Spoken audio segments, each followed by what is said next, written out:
அதாவது பேரணாம்பட்டு வனப்பகுதியை பேரணாம்பட்டு அருகாமையில் பார்த்தோம்னால் வனப்பகுதியானது அதிகமாக இருக்கக்கூடிய பகுதி.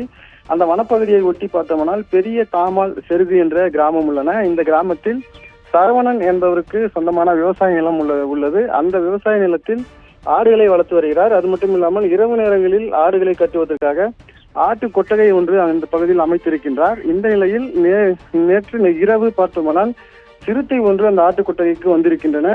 அந்த ஆட்டு கொட்டகையில் இருந்த சிறுத்தையானது அந்த ஆட்டு குட்டியை ஒரு குட்டியை மட்டும் கடித்திருக்கின்றன.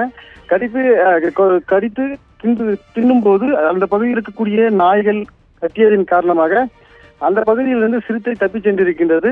இந்த சம்பவமானது அந்த பகுதியில் சிசிடிவி கேமரா பொருத்தப்பட்டிருக்கின்றன. அந்த சிசிடிவி கேமராவில் பதிவாகியிருக்கின்றன. இது மட்டும் இல்லாமல் அங்க இருக்கக்கூடிய பொதுமக்கள் தெரிவிப்பது என்னவென்றால் இந்த பகுதியில் அவ்வப்போது சிறுத்தை மட்டும் இல்லாமல் வனவிலங்குகள் அதிகமாக வந்து செல்கின்றது. இது தொடர்பாக பலமுறை நாங்கள் வனத்துறை அதிகாரிகளுக்கு தகவல் கொடுத்தும் எந்த ஒரு முன்னெச்சரிக்கை நடவடிக்கையும் எடுப்பதில்லை என்று அவர்கள் தெரிவிக்கின்றனர்.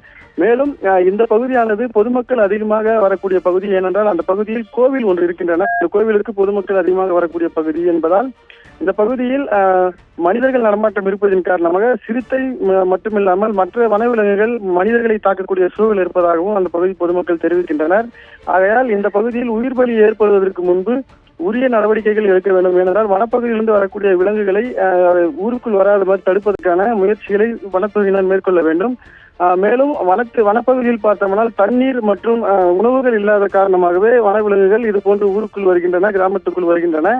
இதற்கான முன்னெச்சரிக்கை நடவடிக்கைகளை வனத்துறை மற்றும் மாவட்ட நிர்வாகம் மேற்கொள்ள வேண்டும் என்று அந்த பகுதியில் இருக்கக்கூடிய பொதுமக்கள் மற்றும் விவசாயிகள் தெரிவித்திருக்கின்றனர்.